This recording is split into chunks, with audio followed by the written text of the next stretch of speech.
యెహోవా యందలి భయము నీకు ఐశ్వర్యము. సాధారణంగా మనందరికీ కూడా కావాల్సింది ఏంటంటే ప్రాముఖ్యంగా మూడు విషయాలు గుర్తుపెట్టుకోండి. మన మానవుని యొక్క ప్రతి జీవితంలో ప్రతి ఒక్క మానవుడికి ఉండవలసినటువంటి ఈ మూడు గనక లేకపోతే గనక మనం ఎంత ప్రయత్నం చేసినా కూడా వాటిల్లో విఫలమవుతాం.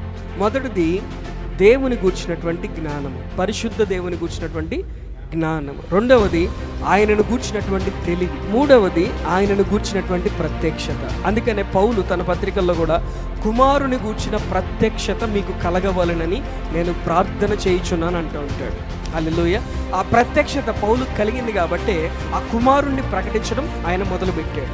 అయితే ఈరోజు మనం నేర్చుకునేటువంటి అంశం ఏంటంటే జ్ఞానము. చెప్పండి, జ్ఞానము. అసలు ఇంతకీ జ్ఞానం మనకి ఎలా కలుగుతుంది అనేది మనం చాలాసార్లు మన జ్ఞానం కావాలని మనకు అర్థమైనప్పటికీ కూడా కొన్నిసార్లు వాక్యం సెలవిచ్చినట్లు యెహెజ్కేలు గ్రంథములో నా జనులు జ్ఞానము లేక నశించుచున్నారు అని చెప్పేసేటువంటి మాట అక్కడ ప్రార్థన ద్వారా ప్రవక్త ద్వారా దేవుడు పలుకుతున్నటువంటి మాట అది. నా జనులు జ్ఞానం లేక నశించిపోతున్నారు. అయితే అసలు జ్ఞానం లేకపోవడానికి గల కారణం ఏంటి అంటే దేవుని యందలి భయం లేదు. సాధారణంగా ఒక సేవకుడు లేదనంటే పాస్టర్, ఒక ప్రవక్త, అతని పైన అభిషేకం లేకుండా ఏది మాట్లాడినా కూడా అది ఒక మోటివేషనల్ స్పీకర్ లాగా అవుతాడు తప్పించి ఏం లేదు. ఒక చిన్న పిల్లవాడు చెప్తున్నాడు ఈ మాట ఏంటి అంటే without anointing you are just ఏంటంట మోటివేషనల్ స్పీకర్ అని చెప్తున్నాడు పిల్ల. అది నిజమే, అది వాస్తవమే. ఒక చిన్న పిల్లవాడు చెప్తున్నటువంటి వాక్యం అది సత్యమే ప్రియమైనటువంటి దేవుని బిడ్డలారా.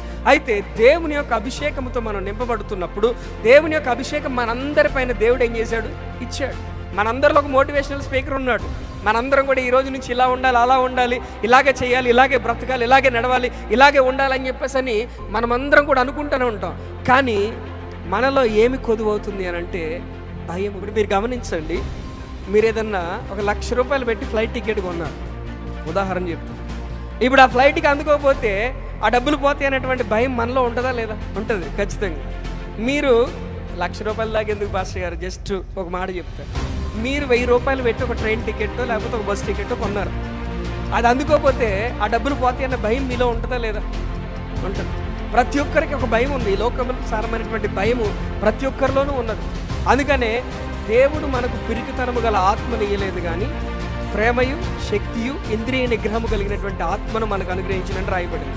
అయితే ఈ లోకానుసారమైనటువంటి భయములతోనే మనం నింపబడకుండా, ఈ లోకానుసారమైనటువంటి భయముల చేత మనం పట్టి పీడించబడకుండా, ఎక్కడైతే భయం ఉంటుందో అక్కడ దెయ్యం ఉంటుంది. గుర్తుపెట్టుకోండి, ఎక్కడైతే భయం ఉంటుందో అక్కడ దెయ్యం ఉంటుంది. మీరు భయపడ్డారని అంటే మీ వెంట మీరు ఏం తీసుకుని వెళ్తున్నారు? దెయ్యాన్ని తీసుకుని వెళ్తున్నారు. ఇక అంతే, దాంట్లో ఏం లేదు. ఎందుకంటే పిరికితనము గల ఆత్మ అంటే దెయ్యపు ఆత్మ. ఆత్మ అనేది, పిరికితనం అనేది ఒక ఆత్మ.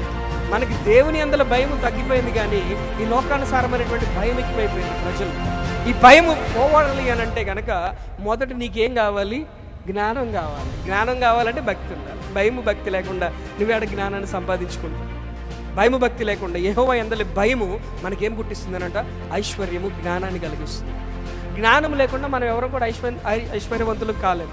అందుకని సామెతల గ్రంథం మీరు ఇంటికాడ చదువుతున్నారు లేదా నాకైతే తెలియదు, కానీ ఇదిగో ఆయన నా కుమారుడా నా మాటలకు చెవియొగ్గుము, లెస్సైన మాటలు నీకు తెలిపెదను, ఆయన యందలి జ్ఞానమును, పరిశుద్ధ దేవుని గురించినటువంటి జ్ఞానమును సంపాదించుకొనుమని వాక్యం తెలియపరుస్తుంది.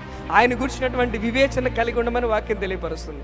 సో వాటిలన్నిటికీ తగినట్లుగా ఈరోజు పరిశుద్ధాత్మ దేవుడు మనందరితో కూడా మాట్లాడుతున్నాడు. ప్రియమైనటువంటి దేవుని బిడ్డలారా, ఏంటి అని అంటే మనకు ఉండాల్సింది ఏంటి అని అంటే భయం. కొంతమందిలో భయం ఉండదు. దేవుని యొక్క ఆరాధన అంటే భయం ఉండదు.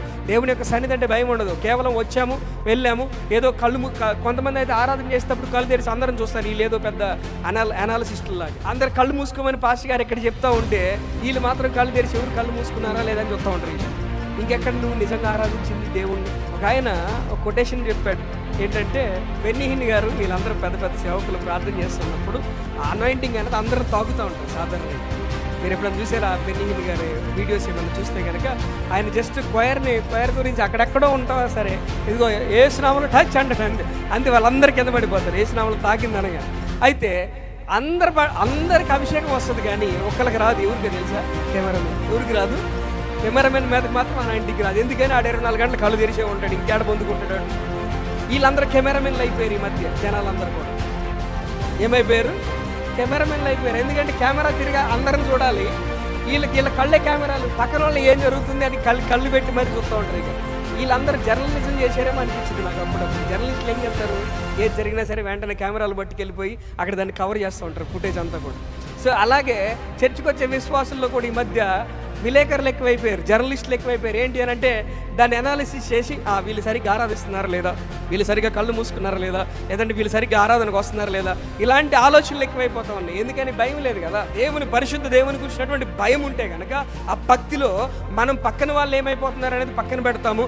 దావీదు వలె నాట్యమాడి దేవుని సన్నిధిలో మనల్ని మనం మరిచిపోయి పరవశించి దేవుణ్ణి ఆరాధించడం మొదలు పెడతాం. ప్రియమైన దావీదు రాజు అయినప్పటికీ కూడా దేవుని సన్నిధిలో ఎలాగైపోయాడంటే ఒక చిన్న పిల్లవాడిగా మారిపోయాడు. చుట్టుపక్కల ఎవరేమనుకుంటారు అనేది సంగతి పక్కన పెట్టాడు. ఆయన ఒక రాజు యొక్క పదవి, ఉన్నతమైనటువంటి స్థాయి, ఆ స్థితిని అంతటినీ కూడా మర్చిపోయి ఆయన ఏమయ్యాడనంటే దేవుని సన్నిధిలో ఒక చిన్న పిల్లవాడి వల్ల మారిపోయాడు. మనము కూడా అందుకని వాక్యం కూడా తెలియపరుస్తుంది. గత వారం కూడా నేను చెప్పాను ఏంటి అని అంటే చిన్న పిల్లల మనస్తత్వం మనం కలిగి ఉండాలి. ఎక్కడ? దేవుని సన్నిధి. పిల్లలకు భయం మనం అంటే, పెద్దవాళ్ళు అంటే ఏంటంటే ఒక చిన్న భయం ఉంటుంది. అంత మాత్రం చేత వాళ్ళు మన దగ్గర రాకుండా ఉంటారా? మనతో ఉంటారు, మనతో ఆడుతారు, మనతో తిరుగుతారు, మనతో. కానీ మనం వాళ్ళు గద్దించినప్పుడు భయపడి మరలా ఏం చేస్తారు? కొద్దిసేపు దూరంగా పారిపోయిన మరలా దగ్గర పరిగెత్తుకుని వస్తారు. నువ్వు ఎంత కొట్టినా సరే వాళ్ళు ఏం చేస్తారు? మరలా మా మమ్మీ మా డాడీ అని కూడా దగ్గరికి వచ్చేస్తారు పిల్లలు. ఎందుకని? వాళ్ళు మర్చిపోతారు, ఆ సంగతులన్నీ కూడా కానీ ఇక్కడ పెద్దవాళ్ళలో ఏమైపోయింది అని అంటే భయం లేకుండా అయిపోయింది. ఏం చేసినా ఎవరు అడిగేవాళ్ళు లేరు, ఏం చేసినా ఎవరు చూసేవాళ్ళు లేరు, ఏది జరిగినా కూడా ఏమి అనేవాళ్ళు లేరు అనేటువంటి భయం ఉంది. కానీ బైబిల్ గ్రంథంలో చాలామంది భయభక్తులు, దేవుని యందు భయభక్తులు కలిగిన వాళ్ళు మాత్రమే దేవుని చేత బలంగా వాడబడ్డారని బైబిల్లో మనం చూస్తాం. ఏ రాజు దేవుని యందు భయభక్తులు కలిగి నడిచాడో వాడు ఆశీర్వదించబడ్డాడు, వాడు వర్ధిల్లాడు. ఎవరైతే దేవుని యందు భయభక్తులు కలిగి లేకుండా ఇష్టానుసారంగా ప్రవర్తించారో వారి జీవితం నాశనంగా మార్చబడింది. ప్రియమైన దేవుని బిడ్డ, వారు దేవుని దృష్టికి చక్కగా ప్రవర్తించలేదనేటువంటి మాటలు రాయబడి. ఇవన్నీ చూస్తే మనలో ఒక రకమైనటువంటి భయము, వణుకు పుట్టాలి.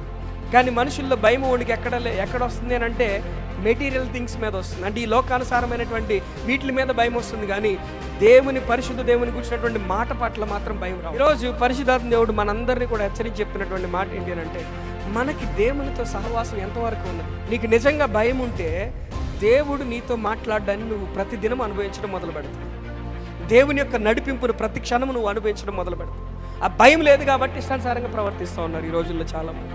ఆ భయం లేకనే ఇష్టానుసారంగా ప్రవర్తించింది కాక దేవుని గురించి వీళ్ళు చెడ్డ సాక్ష్యాన్ని కలిగి జీవిస్తాం. మీరు క్రిస్టియన్సేనా అని అంటున్నారు అనుకోండి, ఎవరన్నా అక్కడ తేడా ఉందిరా భయ్ అని అర్థం. ఒకటి నిందించబడ్డావంటే ఓకే పర్వాలేదు, దేవునికి స్తోత్రం. నువ్వు మంచి చేసినా కూడా నిందించబడ్డావంటే దేవునికి స్తోత్రం. కానీ నీ ప్రవర్తన బట్టి నువ్వు అసలు దేవుని బిడ్డవేనా అన్నారు అనుకోండి, అక్కడేది తేడా ఉంది. నామకార్థ భక్తి, నామకార్థమైనటువంటి క్రైస్తవ జీవితాలు, దేవుని యొక్క ఆత్మచేత నడిపించబడాలనేటువంటి భయం లేదు ఎవరికి కూడా. దేవుని చేత నడిపించబడాలనేటువంటి భయము ఎవరిలోనూ కలగడం లేదు కాబట్టి వారన్నింటినీ కూడా పొందుకోలేకపోతాం. దేవుని అందులో భయం లేదు కాబట్టి నీ జీవితంలో నువ్వు చాలా విషయాలు నువ్వు పొందుకోలేకపోతావు. చాలాసార్లు చాలామంది దైవ సేవకులు కూడా చెప్తూ ఉంటారు, దేవుని గురించిన భయం లేకుండా నువ్వు ఎలా తింటున్నావురా, నీ కడుపులోకి ఎలా అన్నం పోతుందని ఒక ఆయన అన్నాడు గట్టిగా.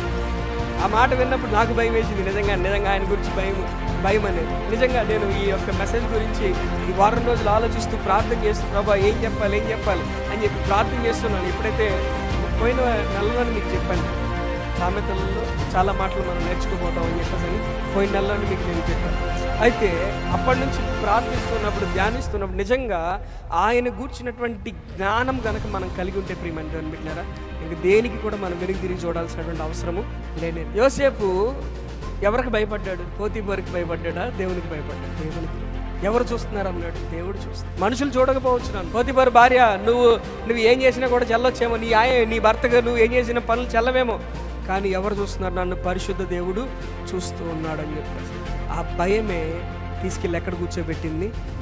పోతీఫరు ఇంటికే రాజుగా చేసింది. మరి ఆ ఇంట్లో పనివాడు వెళ్ళి ఇప్పుడు ఎక్కడ కూర్చున్నాడు? రాజు స్థానంలో కూర్చున్నాడు. ఇప్పుడు ఒకసారి అక్కడ బైబిల్లో రాయబడలేదు కానీ పోతీఫరు భార్య గురించి. ఇప్పుడు ఒకసారి ఊహించండి, ఆమె కళ్ళ ముందే యోసేపు అక్కడ రాజుగా నిలబడి ధాన్యం అమ్ముతూ ఉండి ఇప్పుడు పరిస్థితి ఎందుకు? నింద వేసిన స్త్రీ ఇప్పుడు ఎదుటిగా వెళ్ళి నిలబడితే ఇంక ముఖం చెల్లిద్దా? సో నీ జీవితం కూడా ఎవరు నిందించినా, ఎవరు నిన్ను అవమానపరిచినా, ఎవరు నిన్ను హేళన చేసినా ఒక దినమున దేవుడు నిన్ను హెచ్చించేటువంటి సమయము ఉన్నది. అది ఎప్పుడు అనంటే నువ్వు దేవుని గురించినటువంటి భయముతో జీవించు. నువ్వు దేవుని గురించినటువంటి భయముతో నువ్వు బ్రతికితే గనక నీ జీవితాన్ని బట్టి అనేకులు ఏం చేస్తారు? నిన్ను గౌరవించడం మొదలు పెడతారు. దేవుని బిడ్డలారా, నిన్ను హేళన చేసిన వారే నిన్ను హెచ్చించడం మొదలు పెడతారు. నిన్ను నిందించి దూషించిన వారే నిన్ను మహిమపరచడం మొదలు పెడతారు. ఎందుకంటే దేవుడు అలాగ చేయగలిగిన, దేవుడు అలాగ నిన్ను నన్ను కూడా హెచ్చించగలిగినటువంటి దేవుడు. ప్రియమైనటువంటి దేవుని బిడ్డలారా,